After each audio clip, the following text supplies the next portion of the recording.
Kulira naye walako.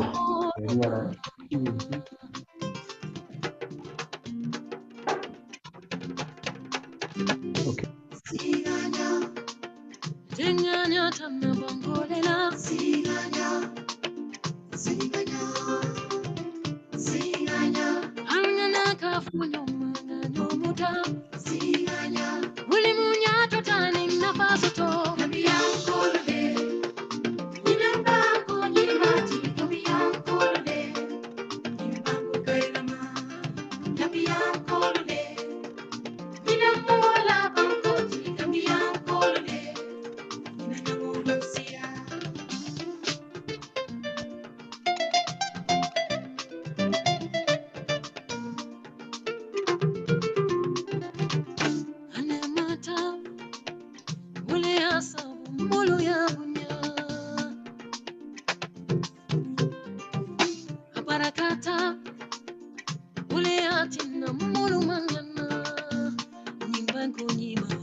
Hello? Hello, Chair? Hello. Chair, I greet you. Thank you. From Mundeje University, this is Eria Bulugujo. Yes, Professor. Yes. Good afternoon. Thank you. Good afternoon, Madam. It's nice to see you. It's good to see you too. Good.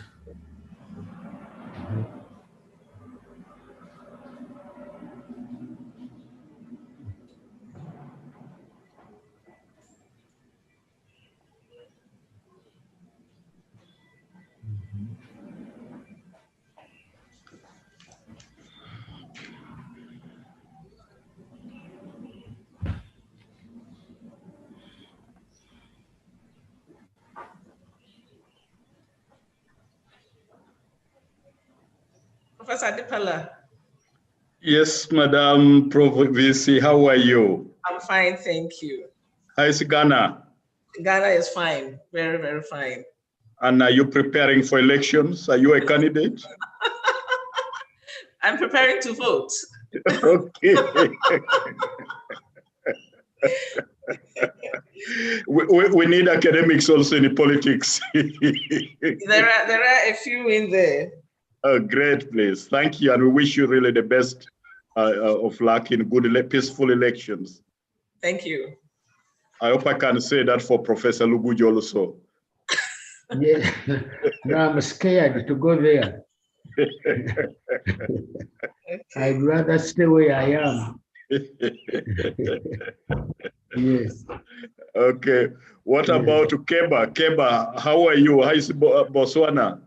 Botswana is very well. It's okay. It's very. Okay, please. Thank you for the offers for the graduate teaching assistantships. We are very grateful. Thank you so much. No, you're welcome. We are sending more applications. Hi. How are you? I am fine. How are you too? I'm okay. I'm still waiting for something from you. I'm not supposed to be saying it here. Okay, please tell me off the line. Please tell me off the line. Just one candidate. I've been waiting for the whole year.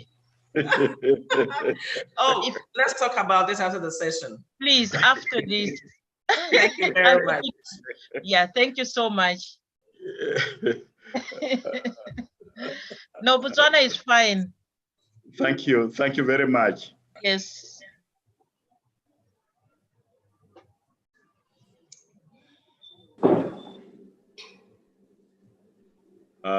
We can see Malawi. Full Malawi now is here. This is great. Hello, Prof. How are you? I'm fine. Really nice seeing you. Thank you very much. Thank you for very coming. much, Prof. And greetings to you all. Thank you very much. Thank you. Hey, Moses.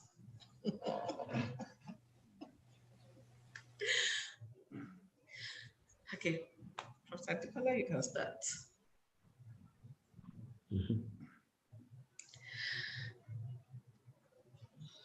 Good afternoon, colleagues. I think by the program, our rapporteur is Dr. Alice Mutiti Mwitwa, and Professor Adekola will start. So I'll leave Professor Adekola to start since our time is up. Thank you very much, Dora. Ladies and gentlemen, it's indeed a great honor and pleasure for you to welcome you to the first of the two sessions that we are going to hold today. Let me start by welcoming everyone who has endeavored to attend the dialogue on realignment towards online teaching and learning in universities. And really the purpose is to learn from each other. We will be having two split sessions to be guided by two moderators. The first session is being moderated by Professor Dora Edu Wando, who is the Pro Vice Chancellor of the University of Cape Coast in Ghana. You recall she hosted us together with our colleagues to a very, very beautiful annual general meeting in December last year. Thank you very much, Professor, and to all the colleagues in Uganda for a beautiful time.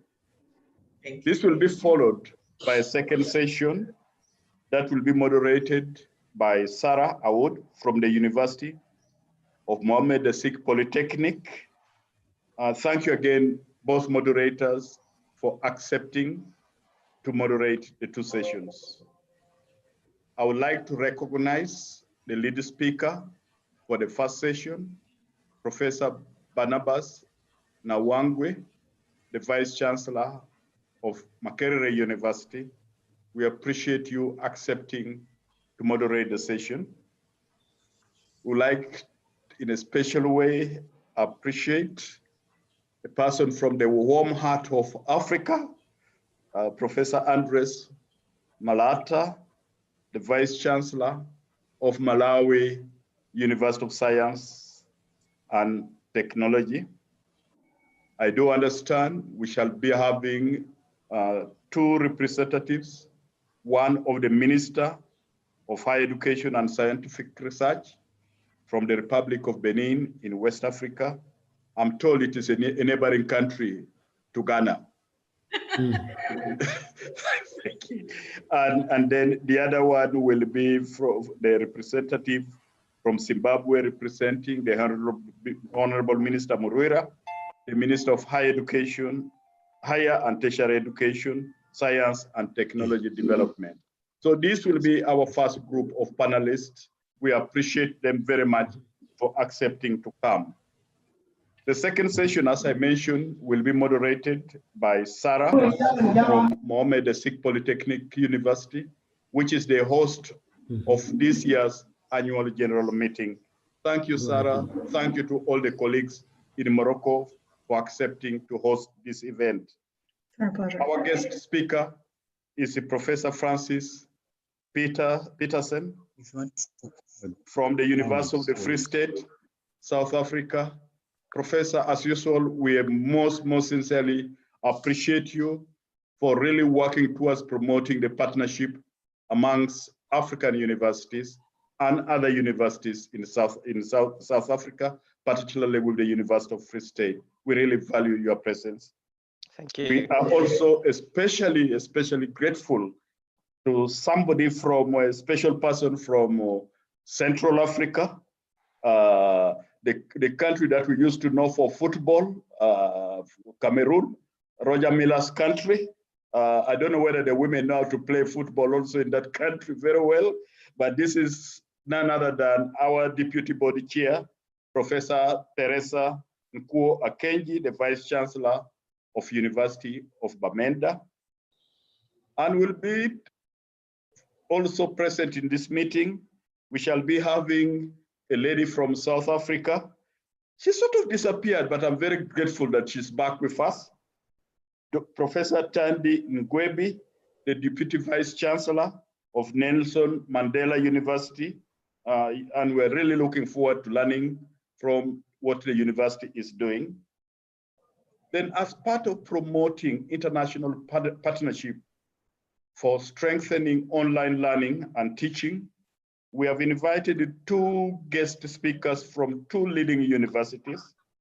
The first, Professor Arturo Kondo, the rector of the university in Costa Rica. Thank you very much, Professor Kondo, for accepting to participate. The second is from Dr. Tony Frank, the Chancellor of Colorado State University. Thank you very much for going through these brutal elections that we have all been watching and following up. We really look forward to really your participation in this meeting. Ladies and gentlemen, let me now return to the focus of this meeting.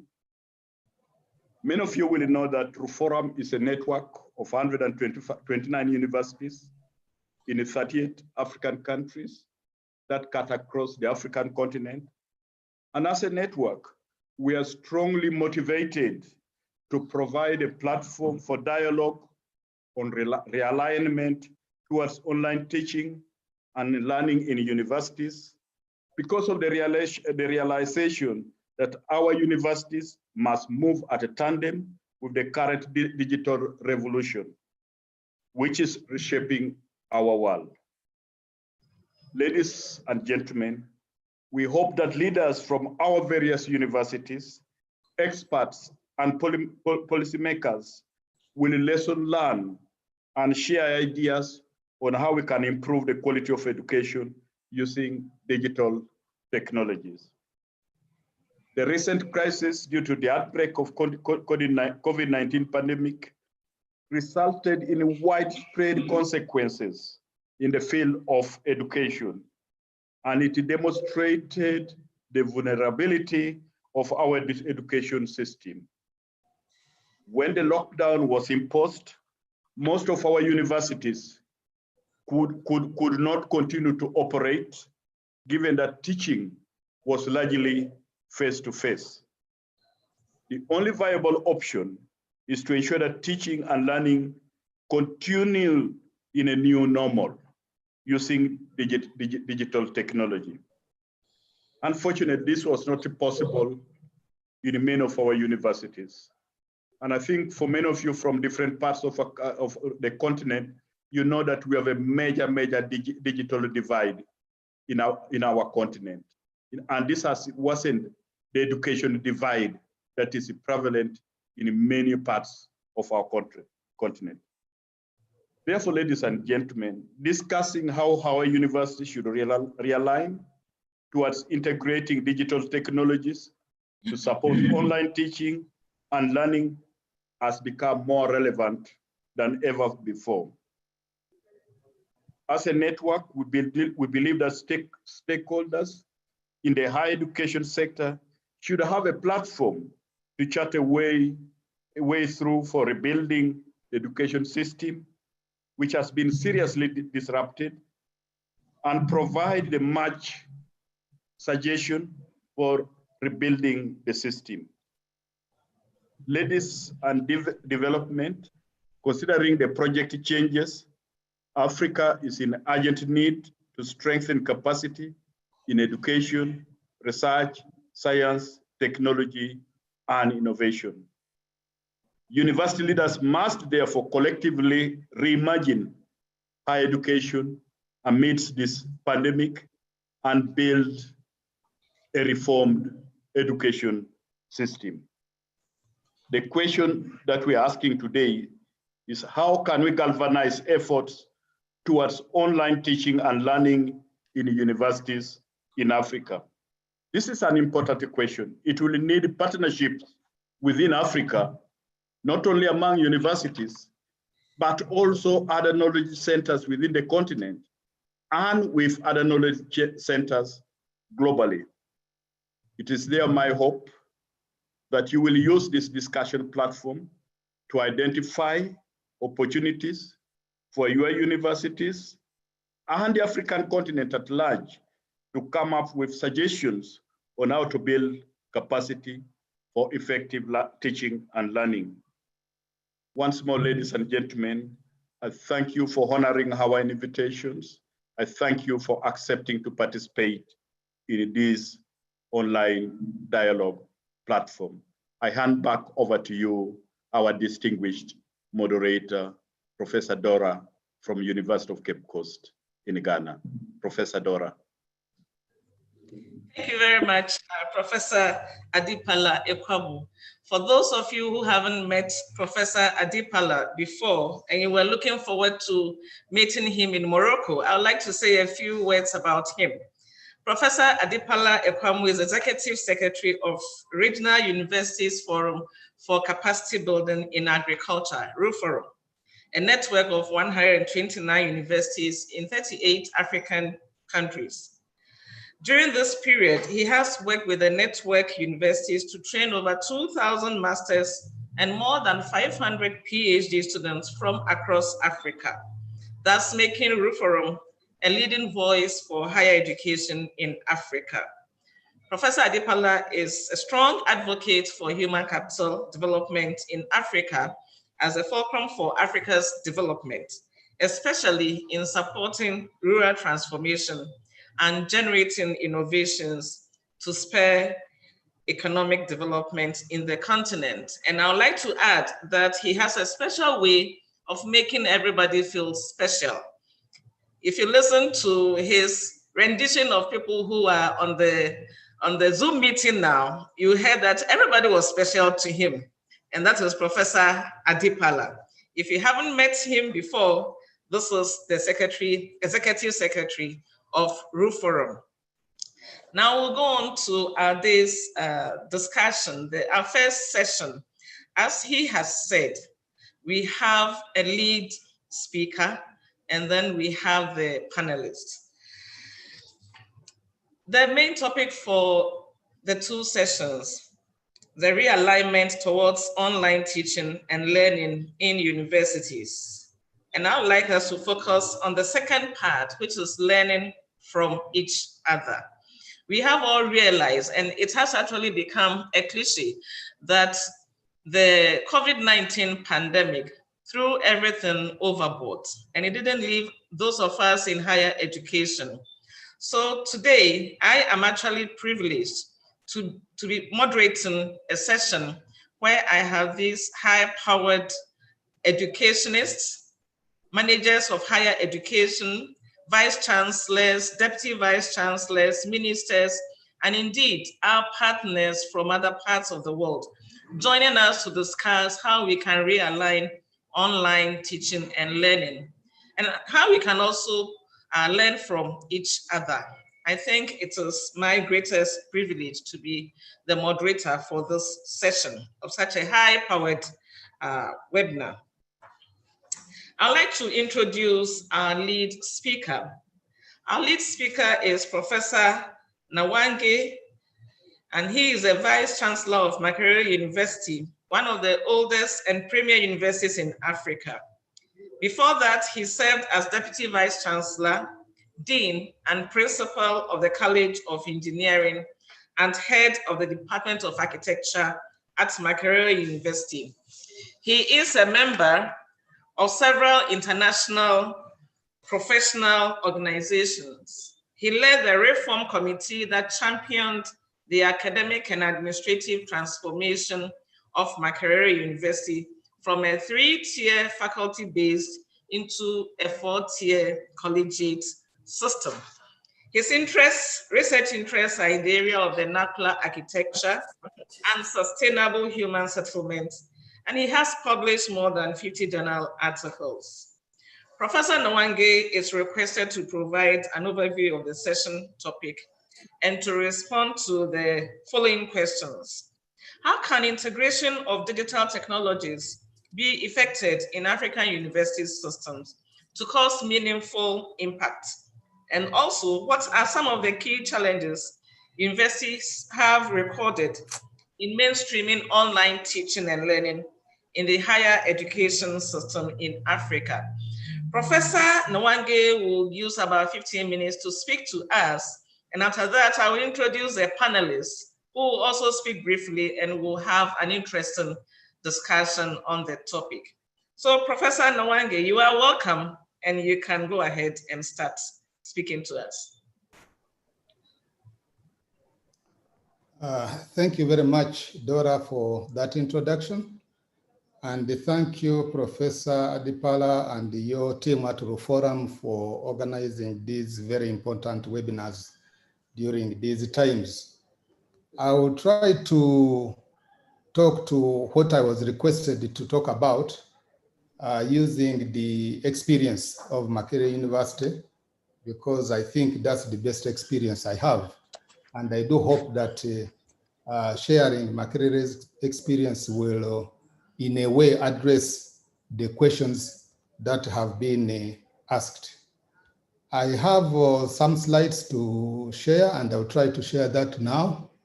And in case I have challenges, then I may have to request the organizers to help me. I don't seem to.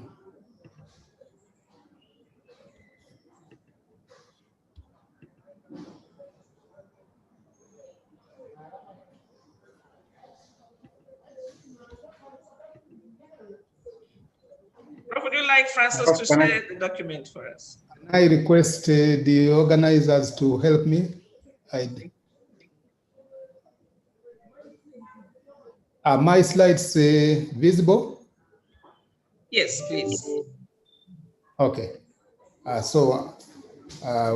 just go to.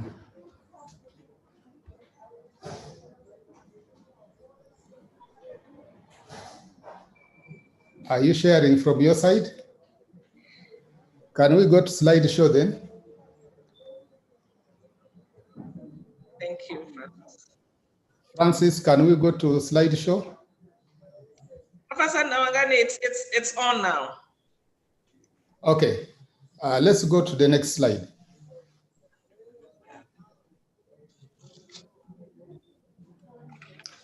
So as a preamble, I would like to say that COVID-19 has, of course, taken all of us unawares, and it has introduced what we all call the new normal.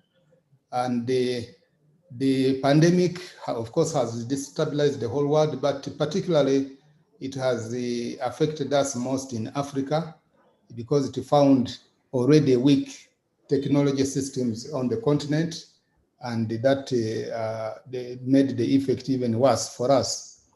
The digital divide that we have always talked about is still real for Africa. Although we have so many reports saying that the penetration of mobile phones and especially smartphones is very, very high in Africa. But the reality is that even with that kind of penetration, there's still the problem of lack of electricity in our rural areas, and sometimes even in the urban areas, there is lack of electricity. So the issue of technology is definitely still with us, and it is a very serious issue. But I want to ask this question, which was asked at a meeting in Beijing 2 years ago when we were discussing the digital divide. And the focus was still on Africa. And the question was, will Africa be left behind again? Next slide, please. So, at Makerere, we have had the online distance and e-learning approaches for quite some time back. But while we try to address the what is known generally as online teaching through the online distance and e-learning approaches, blended approaches, so that in case we are not able to reach students through the online systems, we can maybe reach them using other methods, including even distribution of hard copies of lectures and so on. So Makerere opted to embrace the blended learning using a combination and mixture of technologies, approaches, and methodologies. Next, please. Next. Francis, are you there? Can you please move on? Yes. So a brief history of Odell, and since I've been given very little time, maybe I'll not spend time on this. I think we can just move on. Yeah, let's move on. Yes, when COVID came, of course, the government came up with the standard operating procedures, and we at Makerere had to comply with this. Then we were told that we should explore the possibility of teaching online. Now, this of course came a little bit as a surprise to many people, because much as we have been having distance education since 1991, we have not really done online education in a big way. And therefore we had to adjust and see what to do. And as I've said, we still adopted the blended learning approach. We have had a policy on Odell since 2015, and we established a fully-fledged support unit for the Odell, which we call the Institute of Distance Institute of Online Distance and E-Learning, which was established when the policy was established. We also had the council approve a strategy for the implementation of Odell. We have a dedicated support unit for ITs at Makerere, which was established way back in 2000. And I think we are lucky in the sense that we have a very efficient and robust IT system, especially for internet. Next, please.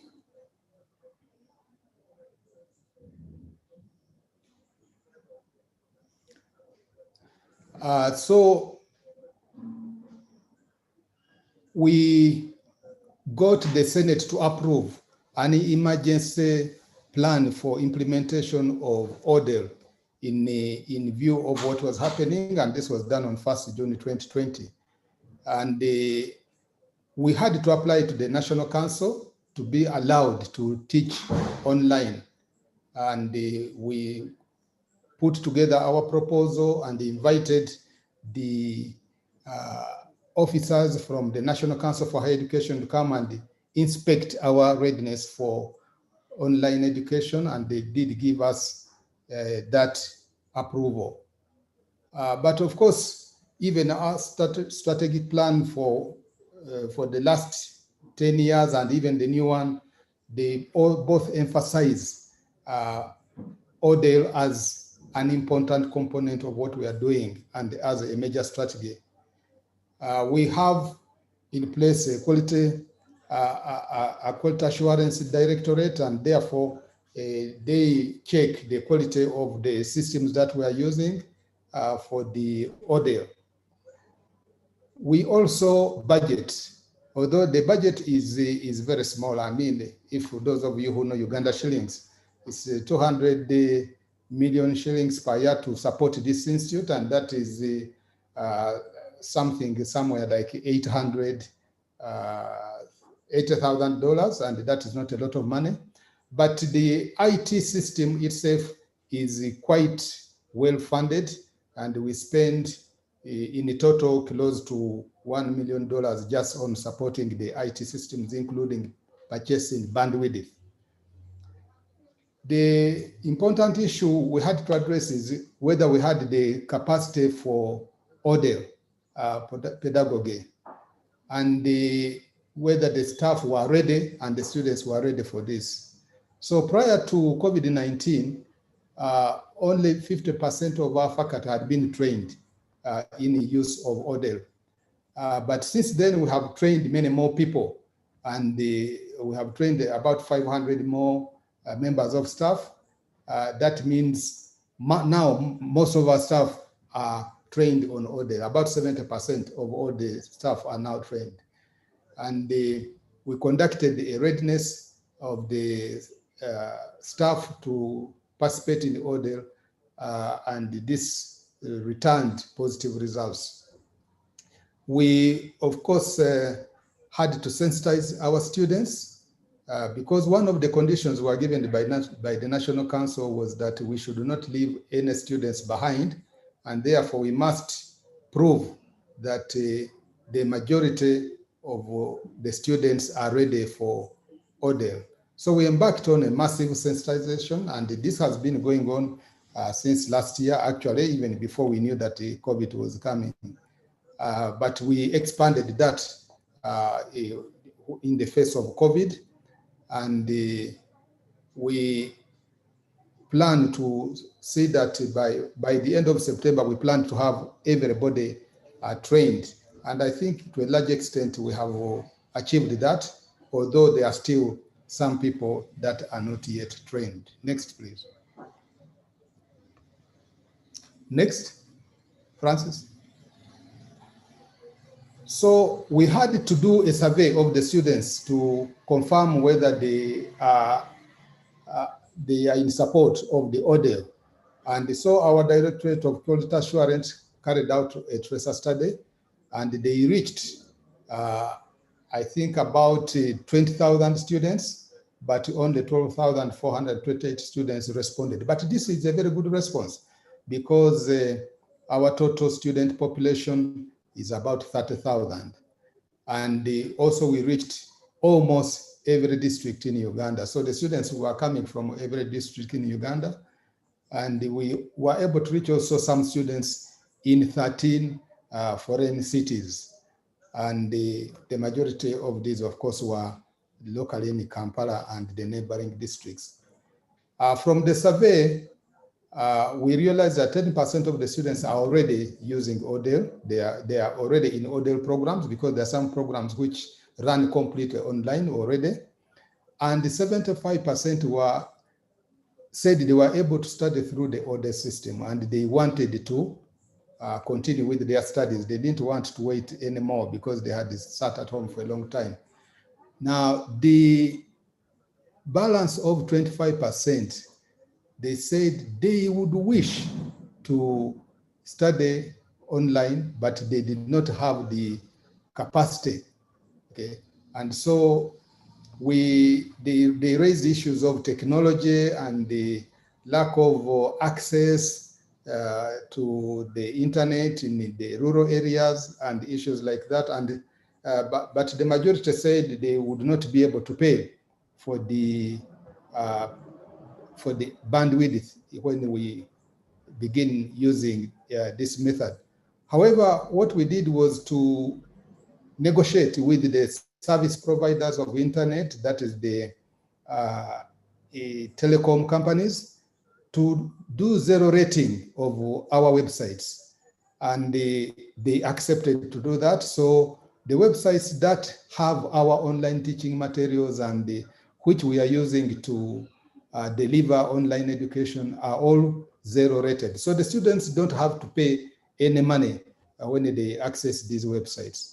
We also negotiated then with the suppliers of equipment to see if they could provide equipment and the students purchase these on a higher purchase basis. That is still ongoing. It has been a little bit lengthy, but we are making good progress, and we believe that when we resume our next academic year, this facility should be available. We also said we will try all methods, including to use blended learning, not just online online learning, and that is also working well. Now, yes, please, let's move on. Next. Can we move on? Yeah. So our surveys showed that a lot, or the majority of our students have got mobile phones, and quite many of those actually have smartphones. I think you are moving faster than me now. Okay. You have moved a little bit too fast. But okay, I think those statistics just show that the access to technology for students while here is really not that very bad. But maybe when they're off campus, that's when we begin getting challenges. But still, a lot of these students have got the access to phones and other devices that they can use for online learning. Next, please. Next.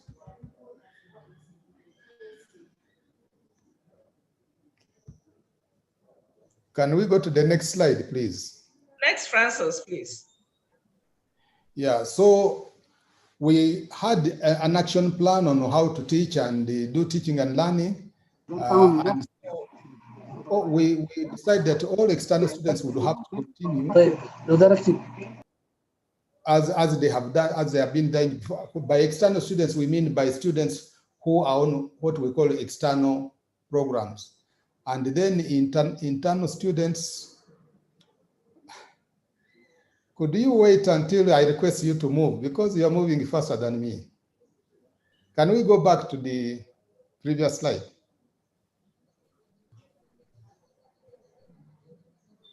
Francis, can we go back to the previous slide? Yeah, I think there is a problem with the transition. When I move next, you are not able to see it. Yeah, that's the problem, but you understand. Okay. And so the students who are here locally, we decided we would have to do emergency remote learning, teaching and learning. And also we had to put in place a strategy to cover all the learning content that had been missed. And we use here at Makerere a Moodle-based learning system, which is called the Makerere University e-learning environment, which we have been using since 2009. But of course, we have been using it for selected programs and not on a very large scale. What we did also was to create course shells on our system for the majority of the programs. And now I can say up to 90% of all our courses have been placed on Mwele through these course shells. And we appointed an e-learning coordinator for each school in the university. Okay. And then there was the question of inclusivity. And these are some of the issues that the National Council for Higher Education had. How do we deal with the students with disability, and also issues of gender inclusivity? This has been a challenge and it remains a challenge. However, we are trying to address this. We have a partnership with the university in the United States, which has been helping us on overcoming the problem of access for students with disability, particularly the students with visual impairment. And we are making some progress on that. It is still a challenge, and it is something that we are still working on to see how we eventually overcome that. And then there was the question of practicums. So what do you do with the students who have got practical training? And so we teach the students online, and then we also got permission from the National Council for Higher Education that prior to examinations, for which we again got permission to conduct now in situ on site, we were allowed to allow them to come a bit earlier before those examinations so that they can complete those practicals. Next, please. So are we getting to the Yes. Of course, we had to comply with the various laws in the country, and those are the kinds of laws that we have, and we had to ensure that we conform to all those, and also security aspects. We had a big, I don't know whether I call it a virus attack or hackers who tried to destabilize our systems during this COVID time.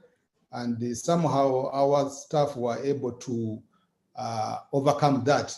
But it is a real problem because this happened just when we were beginning to conduct these online classes, and we don't know whether it was deliberate. Next, please.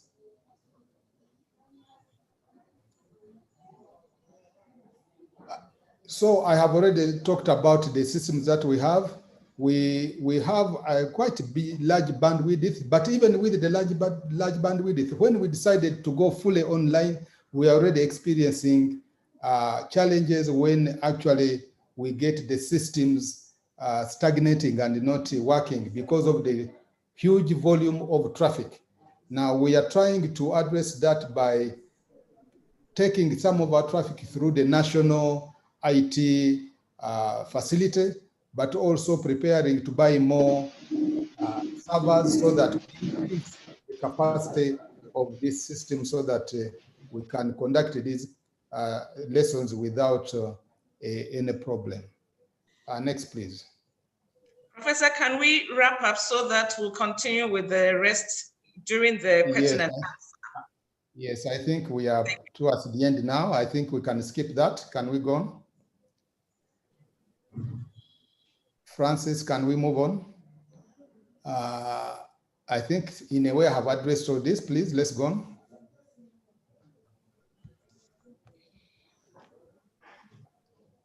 Let's go on. These are just saying that we have got several facilities around the campus that can handle this. I have talked about the assessment and so on. Let's go on.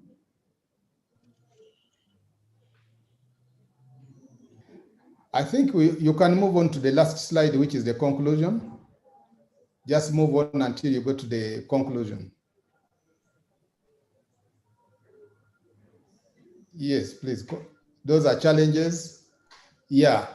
So in conclusion, I would like to say that we had quite a considerably long period of preparation for order delivery since 1991. And the National Council had already accredited these programs which we offer through ODEL. And the infrastructure and the human capacity have been developed over the years. So much as this took us by surprise, we already had some capacity to try and quickly move over to full ODEL. And the recent re-energization of the ODEL policy makes Makere ready to roll out the emergency ODEL system to traditionally face-to-face programs while strengthening the existing ODEL programs. So I believe that our universities, even if we have had those challenges, the technology and the other challenges that I've talked about, we really have no option but to transform to ODEL. We don't know how long this problem will go on, but even after that problem goes, given our very fast growing population, we believe here at Makere that ODEL is the future, and we have to make every effort to move there despite the challenges that we face. Thank you very much. Thank you very much, Professor Nwangi. It is interesting to know that you even started working on ODEL before COVID-19 pandemic came. And I'm happy to note that you said you have a robust ICT system. There are questions that may come up when we get to the question and answer session, but I want you to think about these as we prepare for the panel to discuss the issues. Not leaving any student behind, that is for the lectures. What about examinations? What do you do for examinations? And it is also interesting that you have this facility to support students who do not have access to devices.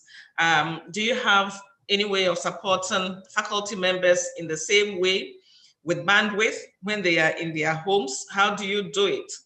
And then also there is the issue about integrity of examination. So if you can think about these while we listen to the other speakers. And colleagues, if you have questions, please put it on the chat, the Zoom group chat, so that we can draw the questions from there. And I'll be very grateful if we all put our mics on mute if we are not speaking. We'll move on into the panel discussion. And our first panel speaker is Professor Malata. Professor Malata is an outstanding leader in the global development of nursing and midwifery education. As the first Vice Chancellor of the Malawi University of Science and Technology, she is the first female to hold such a position in her country. Professor Adres Malata is a winner of the Edith Cowan University Distinguished Alumni Award. Edith Cowan University recognizes her remarkable achievements in improving the quality of nursing and midwifery care in low-resource setting countries such as Malawi, in addressing gender inequity, and in increasing women access to maternity services. In addition, she promoted faculty capacity building, increasing the number of Kamuzu College of Nursing academics with a PhD from 5 to 36 during her time there. Congratulations, Professor Malata. And Professor Malata is requested to make comments on the session topic by responding to these questions. 1, what are some of the key challenges in realigning learning content for effective online delivery? What are some of the key digital skills and competencies leaders, staff, and students need to effectively participate in and benefit from online teaching and learning? And then how best do we link African universities with knowledge centers in the area of online teaching and learning for greater reach and impact? Professor Adres Malata, please. Thank you very much, convener, for those kind remarks. Within 10 or so minutes so that we can have an interesting interactive session. I'll try to do that within the time that you've allocated me, but can you see my slides? Yes, please. Thank you very much. So you have challenged me to share with you my thoughts about the 3 issues, key challenges, and what skills do we need, and at the same time also look at what linkages Africa needs. So I'll try to move quickly and through these 3 areas, and I do know that there are other listeners and as well as panelists that may want to chip in later, but I'll try to be as brief as possible. So key challenges, key digital skills, and how do we link African universities with knowledge centers in the area of online teaching and learning for greater reach and impact. This is my university. So Malawi University of Science and Technology during COVID-19 actually led in terms of implementation of online teaching and learning. And actually our model is now being used by the country, and our Minister of Education yesterday just flagged this in another meeting. So what I'll be sharing with you is based on what we went through as a university. Now, in terms of challenges, I've grouped them into 4 areas. So policy frameworks, infrastructure and teaching and learning resources, and of course, the issue of pedagogy by most academic staff. This has brought, I think COVID-19 has exposed that majority of academic members of staff, not only here in Malawi, but many parts of the world, do have challenges with pedagogy. And then, of course, finally, I also want to look at issues of students.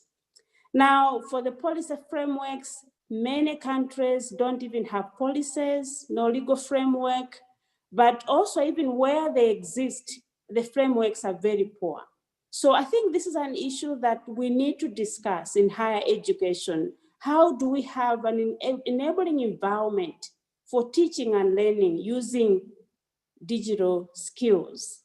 And also the fact that institutional funding is not always adequate for online teaching and learning. And I think, as has already been shared by our colleagues from Uganda, this has actually been a big issue for most universities. And of course, for me, I believe mindset change. I think out there are many people that don't believe in online teaching and learning, and we need to discuss these issues. Is it about quality? Is it about access? And of course, finally, I want to tackle the issue of accreditation of online programs.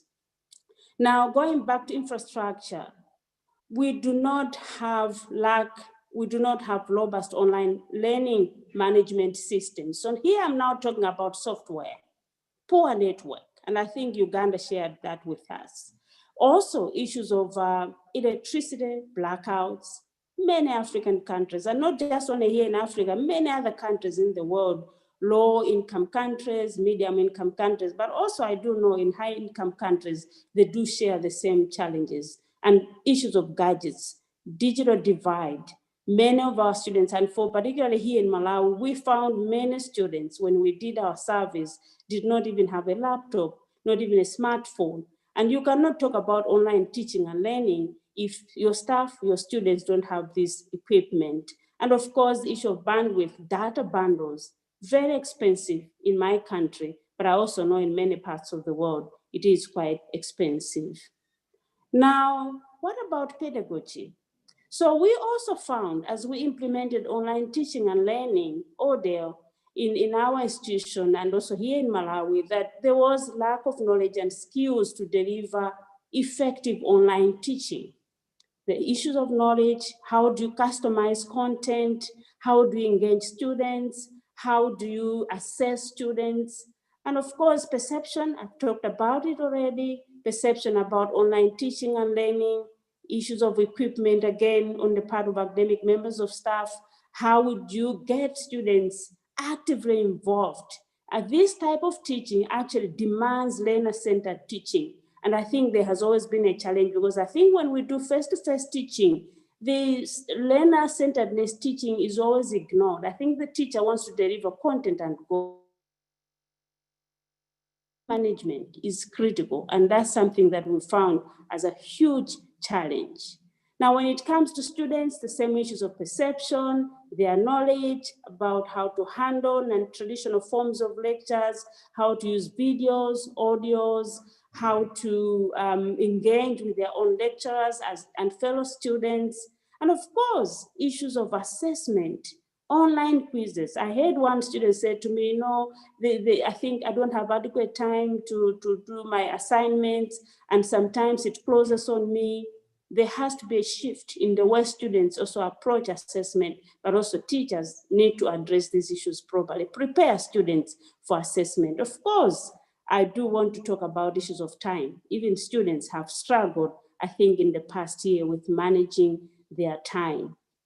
So what key digital skills do we need? So for leaders, I do believe whether you are a vice chancellor or a dean, even a minister, technology literacy is important. I think we always think that it's about those who are working, it's about students, but I do believe that if everyone is going to make an input at whatever level, they need to have some literacy. So that's an issue that needs to be addressed. And of course, leaders need to understand online platform support. How are courses created? How do students, how can you track student performance? And of course, issues of quality assurance. That's a broader issue, but quality assurance is very critical at every level. And of course, for our own leaders, ourselves in leadership, effective communication. Because if you leave students elsewhere, leave your staff, your university, even your public education institutions in your country elsewhere, and you are leading, even as an honorable minister, certainly you'll be left behind. And perhaps the time issues are happening, you would have regretted that you wish you knew what it means to use online teaching platforms. So I do think that any leader at any level should understand what are we talking about. For academic staff, yes, technology literacy. We should not assume that the fact that people are teaching in our universities, they know how to use technology. Just imagine your own phone.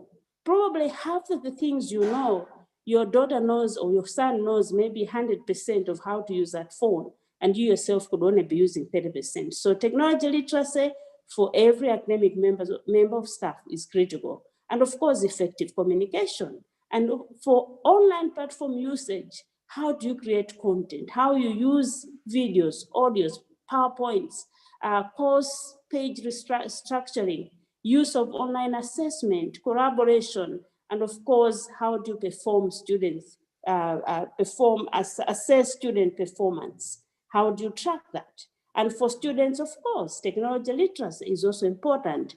How do they effectively communicate with their teachers, with fellow students, even with the whole world? Because we live in a global world, although of course, certainly we know we are coming from a village. And of course, how do they apply their own assessment tools? And of course, the issue of collaboration. So these three areas are very important. And if you can see, if we're going to effectively implement online teaching and learning, even moving forward beyond COVID-19, no one should be left behind. Yes, leaders, yes, academic members of staff, students. And I want to add, for our own university, we involved stakeholders. Our parents were on board. We created discussion groups for parents to understand and appreciate what we're doing. But we also involved private sector. Private sector gave us some of the equipment. Private sector donated bandwidth for students, resources that we needed for teaching. So you have to engage the wider world.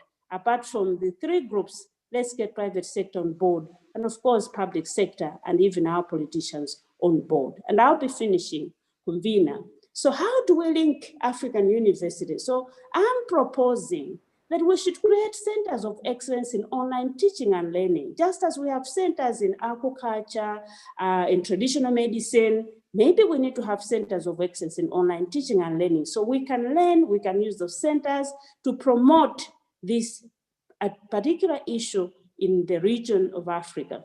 We should also create an online forum, so Google Groups dedicated to online learning and teaching here in Africa. Most of what we use is borrowed. Can we have Africa context? Because I do know that we live in a different world, and many times we should not always be looking at applying principles that work elsewhere.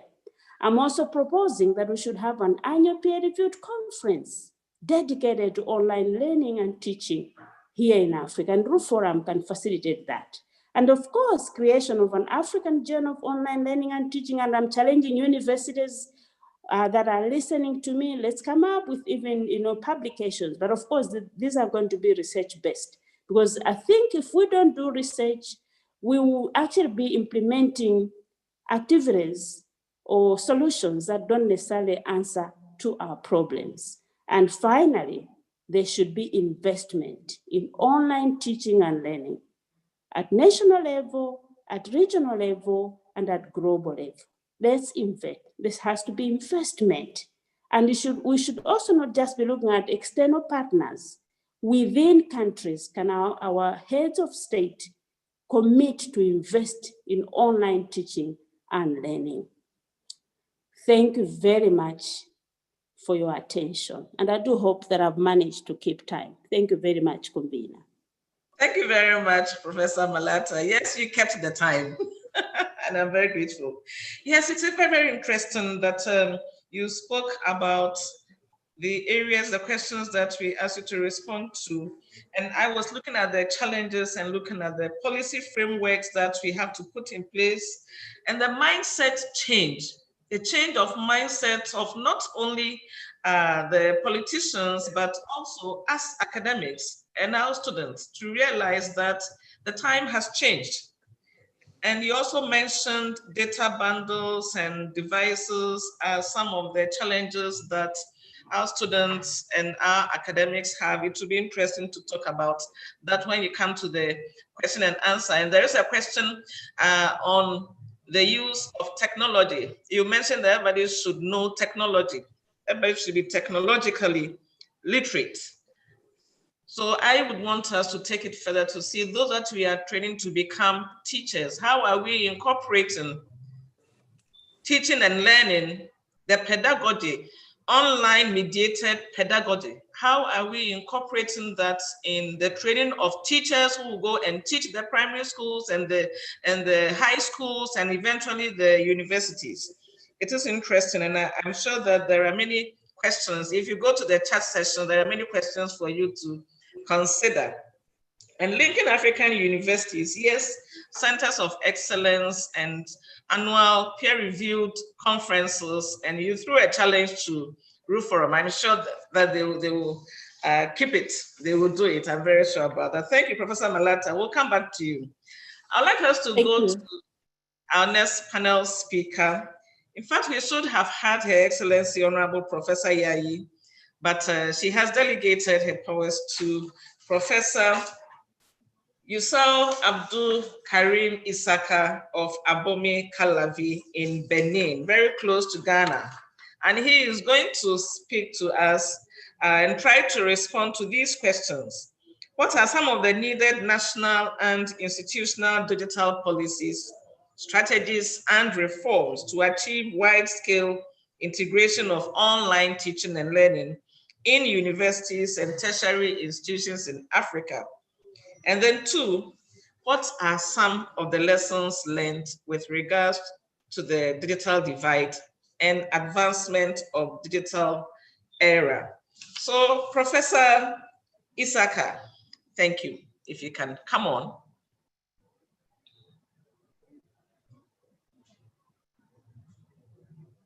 Francis, are you sharing? No, that's yes, so. But can I advise that you first open the file before you start share, please?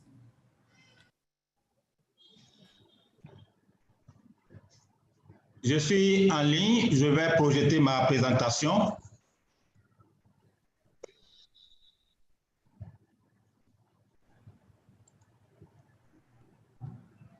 Un instant, s'il vous plaît.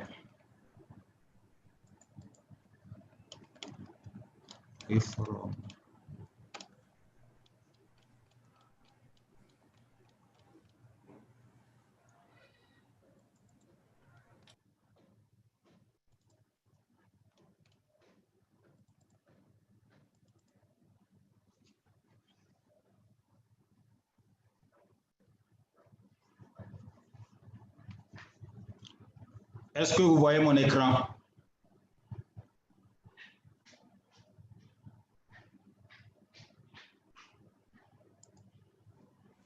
Yes, please. But you have to show it in presentation form. Bonjour à tous.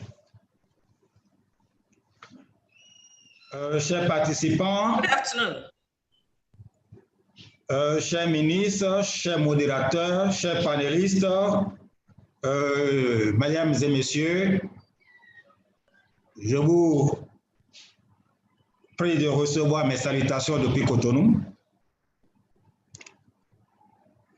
Au nom de Madame la ministre de l'Enseignement supérieur et de la Recherche scientifique, qui est empêchée parce qu'aujourd'hui c'est le jour du Conseil des ministres, j'aimerais partager avec vous quelques actions sur les politiques, les stratégies, les réformes numériques nationales et institutionnelles nécessaires pour parvenir à une intégration à grande échelle de l'enseignement et de l'apprentissage en ligne.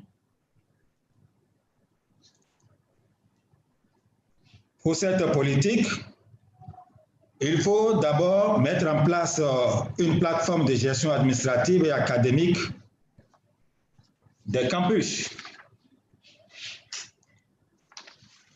Et sur ce point, avec le soutien inébranlable du gouvernement béninois, une plateforme de e-learning pour les universités publiques a été développée et mise en exploitation, ce qui a permis aux étudiants, aux enseignants, au personnel administratif et d'appui de continuer même les formations à l'ère du Covid, au moment où la maladie de Covid sévissait, donc était à son paroxysme, et sans pour autant s'exposer. Et à cet effet, plusieurs actions ont été menées pour la réussite de cette initiative, avec la résolution progressive des différents problèmes rencontrés. Il y a entre autres l'acquisition de 120 licences d'animation et de licences connexes pour le système de gestion des vidéoconférences. Évidemment, la bande passante n'était pas suffisante et a été augmentée de 100 mégabits pour chacune des 2 grandes universités du Bénin. Autre point, c'est la mise en place de plateformes et de gestion du choix des filières des nouveaux bacheliers, la gestion des examens et concours et également la gestion au niveau de l'office de baccalauréat. Aujourd'hui, pour s'inscrire à l'université en tant que bachelier, la sélection se fait à travers une plateforme dans laquelle se trouvent toutes les filières de toutes les universités, de toutes les entités des universités nationales du Bénin, y compris des universités privées. Et l'étudiant choisit sa filière. Et c'est à travers cette plateforme que la sélection se fait. Donc, tout se fait de manière automatique. Pour les examens et concours également, une fois la correction effectuée, tout le reste se fait à travers une plateforme, ce qui permet également une bonne délibération, une délibération rapide. Et cela se fait au niveau de l'office de baccalauréat aussi et au niveau des examens et concours organisés par l'enseignement supérieur. Pour réussir l'utilisation de cette plateforme, les acteurs ont été formés. Donc les enseignants, les étudiants, le personnel administratif et de service. Et il y a également eu une mise à disposition des supports de formation et des guides d'utilisation, ce qui a permis aux uns et aux autres de mieux comprendre le fonctionnement de cette plateforme. Nous avons 4 grandes universités au Bénin, 2 universités pluridisciplinaires et 2 universités thématiques. Et il y a une grande distance qui sépare certaines des universités, ce qui fait que, avec le projet d'interconnexion des sites universitaires, la communication doit être facilitée. Alors, pour la mise en œuvre, pour l'utilisation plutôt de cette plateforme, il y a ce qu'on appelle le zéro rating. Il s'agit d'une négociation qui a été menée avec les opérateurs des GSM pour l'accès à la plateforme e-learning, qui est évidemment gratuite pour les étudiants. C'est-à-dire, il n'y a pas de consommation de mots lors de l'utilisation de cette plateforme et cet accès gratuit a été étendu à toutes les plateformes, y compris la plateforme des universités privées. En conclusion, la mise en œuvre de cette réforme a induit un véritable changement en fait dans la pratique pédagogique au niveau de tous les acteurs du système. Ainsi, dans le cadre de la résolution du problème de la qualité de l'offre éducative dans l'enseignement supérieur, le gouvernement a instauré la généralisation du e-learning dans les facultés à grand effectif pour compter de la rentrée académique 2020-2021. Donc, pour ce faire, il est mis en place un projet dénommé restructuration du sous-secteur de l'enseignement supérieur par l'utilisation des technologies numériques en République du Bénin. En ce qui concerne les leçons et les expériences sur les factures numériques et l'avancement de l'ère numérique, les expériences antérieures doivent être d'abord analysées. Au Bénin, nous avons eu le cas d'un ancien projet dénommé projet Sankoré, portant sur l'utilisation du tableur virtuel interactif et dont une variante a été présentée tout récemment au ministère de l'Enseignement supérieur et de la Recherche scientifique par des acteurs de Haïti. Il s'agit en fait de mener de manière virtuelle les travaux pratiques, et ces travaux pratiques sont valables dans tous les secteurs de l'enseignement, que ce soit dans le secteur biologique, que dans le secteur industriel. Bref, on peut l'utiliser, et surtout même pour les grands effectifs, et cela permet de rendre la formation beaucoup plus pratique. Il s'agit également de développer des ressources éducatives libres. Et bien entendu,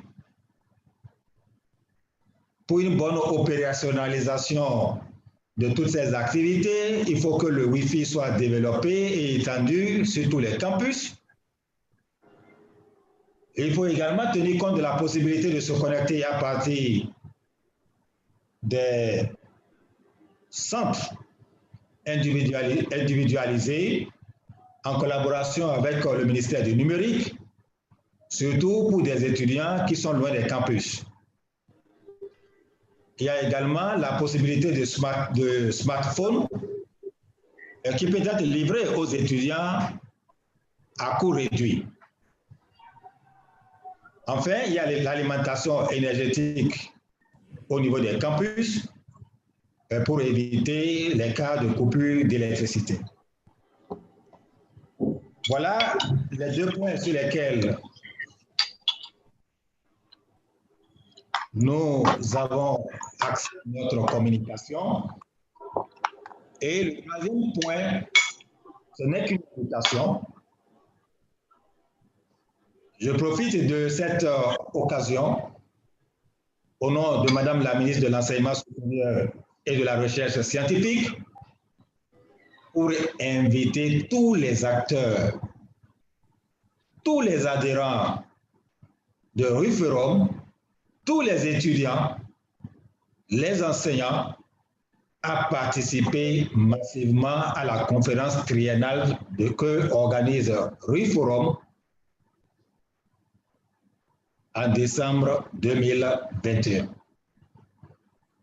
Voilà ce que nous avons à dire, et nous ne serons terminés sans remercier les uns et les autres pour leur aimable attention. Je vous remercie.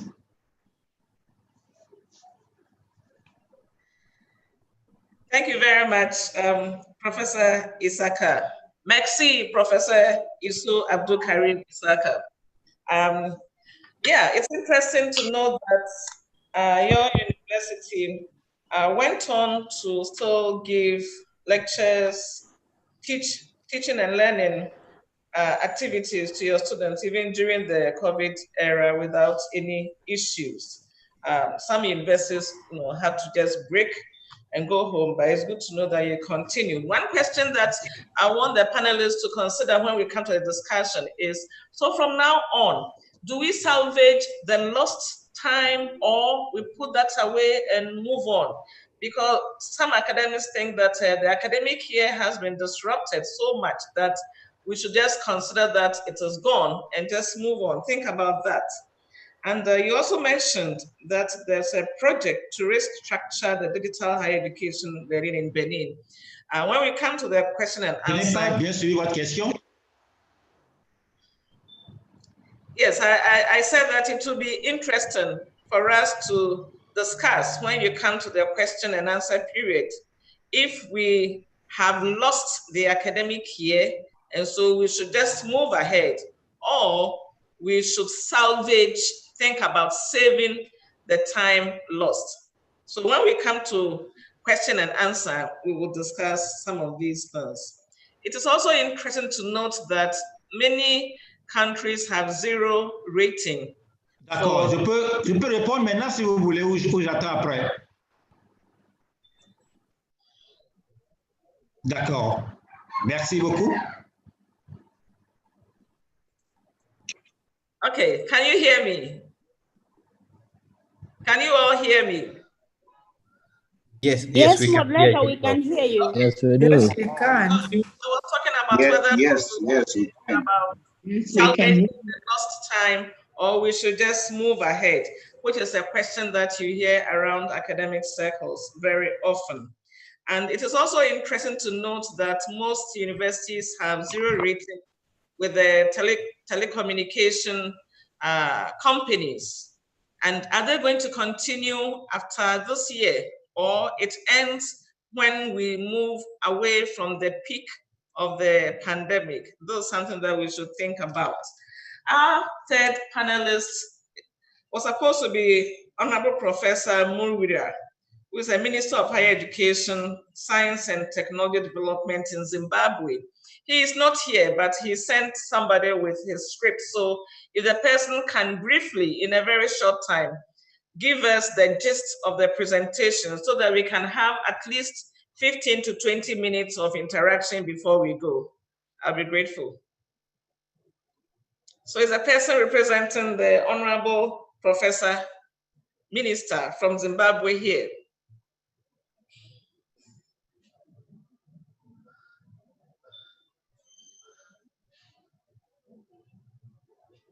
Okay, if the representative is not here, then we'll go ahead and discuss issues that have come up from the presentations. Yes, there are a few questions that we have on the chat, in the group chat, that I want to draw your attention to. Professor, our lead speaker, if you can give us some responses to the earlier questions I asked. Professor Nawangi. Thank you, moderator. I think your questions revolved around the support to students and members of staff, yes, as far as the technology is concerned, for them to be able to access online education. Yes, I already said that for the students, we did several things. One was to negotiate the 0 rating, so that they can access the websites for online education without having to pay for the access. We also negotiated with the suppliers of equipment to explore possibilities of higher purchase. And that negotiation is being concluded, and I believe that students will be able to access that very soon. The students who completely cannot access and they are in it very deep in the rural areas, we have said they will not be penalized. They will be able to take those courses when they are offered again without any effect on their academic credentials. So that is the best we can do in the circumstances. But we have realized that I didn't say that we are actually already teaching and we are already preparing for examinations by the end of this month. And the response is very, very encouraging. Practically, most of the students are accessing. You get a few who send messages saying, I have completely failed, or I'm moving to town in order to stay with my relatives in order to access the online education. So yes, there are challenges, but I think once the university and the students are positive, then there are always ways of overcoming those challenges. The question of bandwidth for staff while at home, the staff can still access the university websites. Once they access the university website, which is 0 rated, then they can actually conduct their lessons without having to pay for the bandwidth. We have what we call the laptop bank. So we provide laptops at colleges which can be accessed by members of staff who may not have their personal laptops to do this. We are expanding this laptop bank. We are purchasing enough laptops so that we do not have any issues around access to technology by members of staff. So that one also is being handled. So yes, in short, I just want to say, yes, the challenges are there. We expected there would be challenges, but in my opinion, because of the resilience and the determination of both the students and the members of staff, we are somehow overcoming all those. We are finding ways around each challenge. There was a question about examinations. I reported that we are not going to conduct examinations online for now, but we are working on protocols that will enable us to conduct examinations online without problems. For this year, we are going to allow students to come here to do examinations after they have completed their courses online. So that one for now is not a challenge, but for the future, we are working with our IT experts to be able to conduct even examinations online. Thank you. I think those were the issues, Chair. Yeah, thank you. And I want to address my next question to our two panelists. How do we work on attitudinal change for academics, for the faculty, especially when you note that most of faculty in African universities are aging, and they may not have been, they may not have started when computers and internet and teaching online started. So how are we working on attitudinal change? Professor Malata, if you can come first. Okay, thank you very much. I think that's a very interesting question, and I think I did address it, that it's one of those challenges, because let's not assume that everyone who is teaching can actually handle, technology. But I think the best way of doing it is getting them on board. Don't leave anyone behind. And that's why for our university, we had to go through orientation of every member of staff.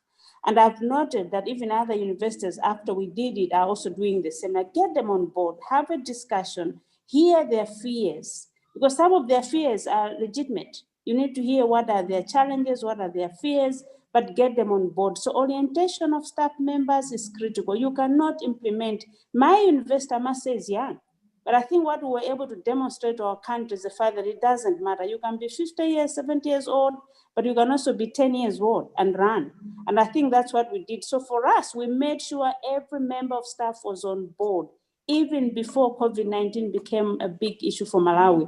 We went out there, we sat with them, we explained, and even demonstrated. So we had champions within the young faculty that know how to do it, that work with all the faculty, worked with other faculty that didn't know what to do. And I must also say, maybe just adding on to the other question already responded to by VC from Uganda, I wanted to say that we've also introduced a loan system. So our Minister of Education has actually spearheaded the change. We give loans, government give loans to needy students. So we have now negotiated that beyond tuition fees, there should also be a loan for a laptop if a student doesn't have a laptop, because these are needy students and we need to come across. And finally, of course, getting private sector on board. It's a critical matter. There are banks, insurance companies out there that should make a contribution. They are giving back to our nation, so we need to get them on board as well. Thank you. Thank you. Professor Isaka, do you have any response to that? How are you doing it in Benin to change the attitude of faculty to accept online teaching and learning? Oui, merci beaucoup. Avouons qu'avec l'ère de la COVID-19, il y a déjà un début de changement de mentalité pour les uns et les autres. Et l'avènement de la COVID-19 a été une véritable opportunité pour les universités nationales du Bénin et pour l'État béninois. En fait, dans la réalité, surtout dans les facultés classiques, il y avait un effectif, ou il y a un effectif pléthorique. Les amphis étaient bondés. on pouvait avoir on a des amphis de 800, 1000, 1000, 3000, 1000, 2000, 3000 étudiants. Et ce qui fait que le nombre de places ne suffisait même pas. Avec l'avènement de la COVID, le e-learning a été en même temps adopté par le gouvernement béninois. Et cela permet de résoudre un certain nombre de problèmes, notamment celui de la construction des infrastructures qui se font rares compte tenu du nombre d'étudiants au niveau de l'université d'Abomey-Calavi et des autres universités. L'université d'Abomey-Calavi compte plus de 100 000 étudiants ou 120 000 étudiants. Donc voilà cette opportunité. Thank you very much. I'll come back to you. Et qui a permis aux enseignants de s'adapter.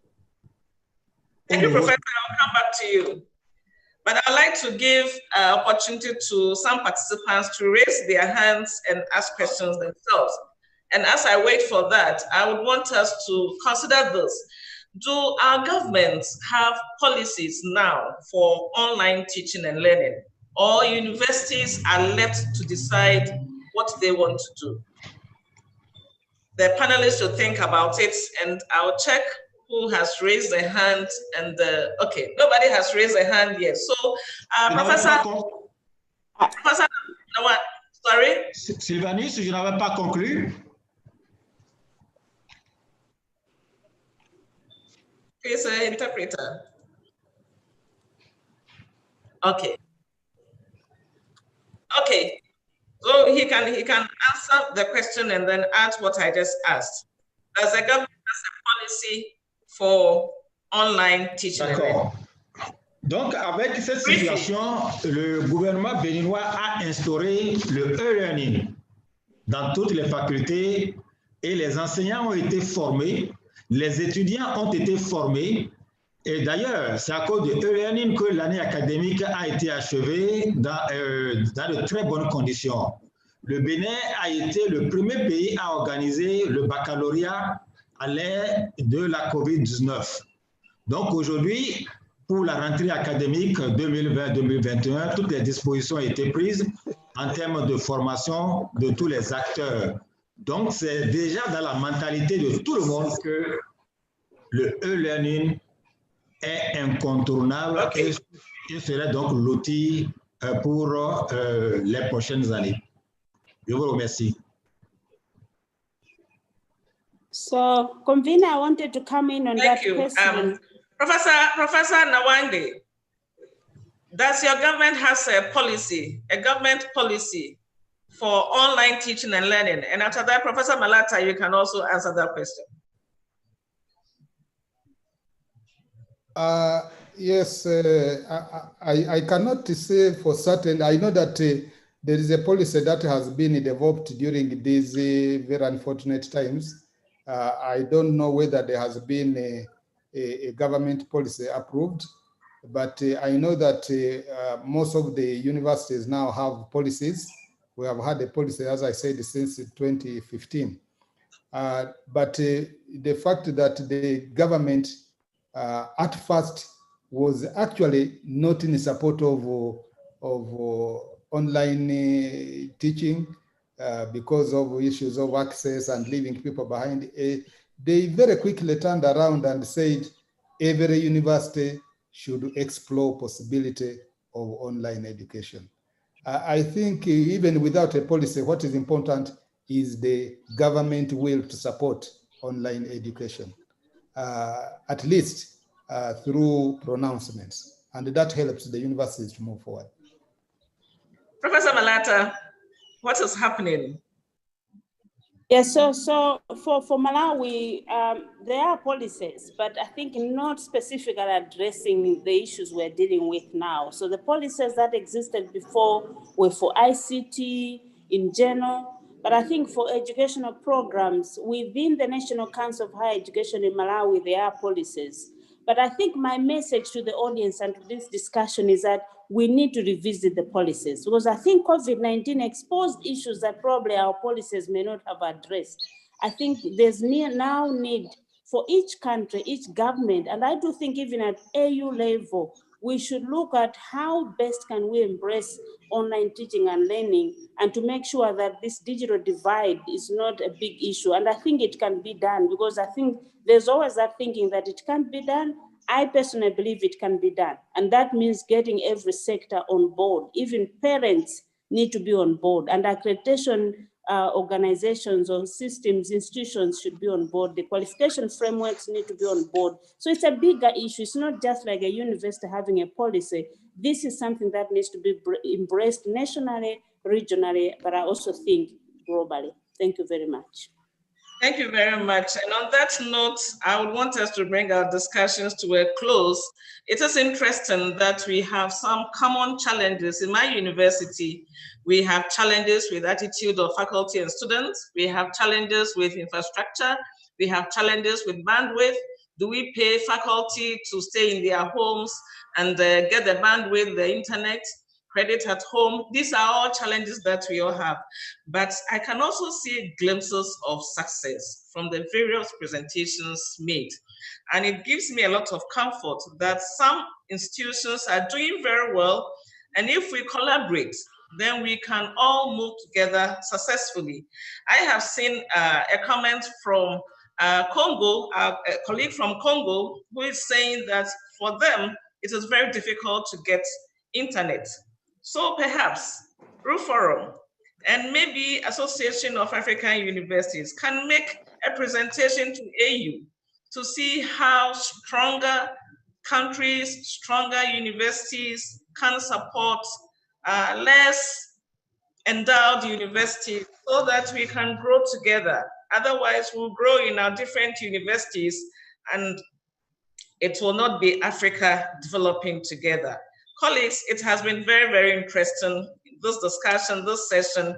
And I thank you all, especially Professor Adipala, Professor Barnabas Nawange, Professor Adres Malata, and Professor Isaka, and all of you participants for an interesting session. I hope that we will carry the conversation on the corridors, on the Zoom platforms, in email, and we will together help our universities to grow so that the human resource of Africa will be well developed. I thank you very much. Thank you very much. I add my voice. Thank you very much. You're welcome. Thank you, moderator, for moderating us so well. Thank you. Thank you. Thank you very much. It was a wonderful session. Thank you. The next session resume in 10 minutes. It's very difficult to be a non.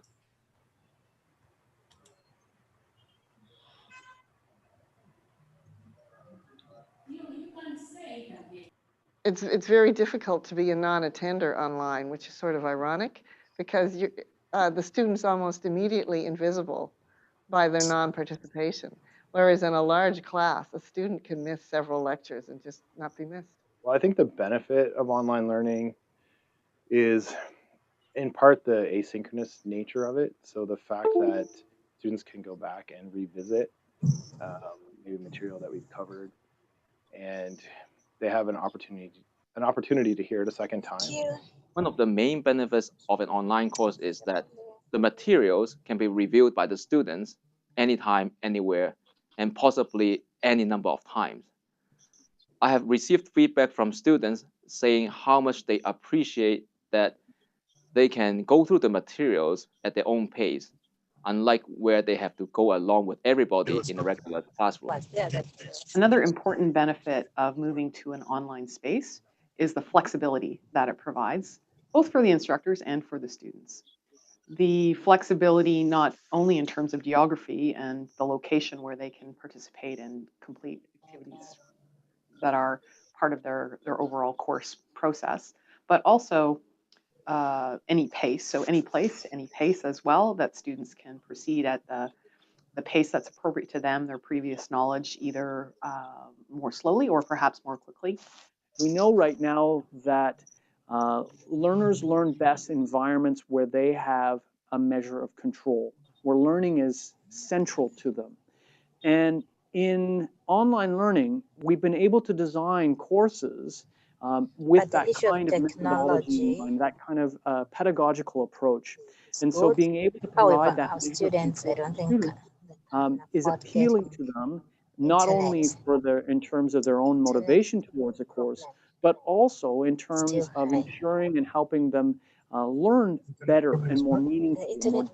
Specifically for students who have traditionally faced barriers accessing post-secondary studies curriculum, online courses simply enable access, higher education. But there's a level of access also in terms of accessing the information, which is very important for students who, for example, have learning disabilities, or even for second language speakers. Online courses allow the use of assistive technology or other technological tools to aid understanding, comprehension, and expression of learning. Nowadays, they're looking for the information that they need on a screen, and that could be on their cell phone, their iPad, their computer screen, or even their television. And we realized this 15, 16, 17 years ago, or at least I did, that this was a very powerful method of communicating with students. They're expecting to find things on a screen, so why not put them there?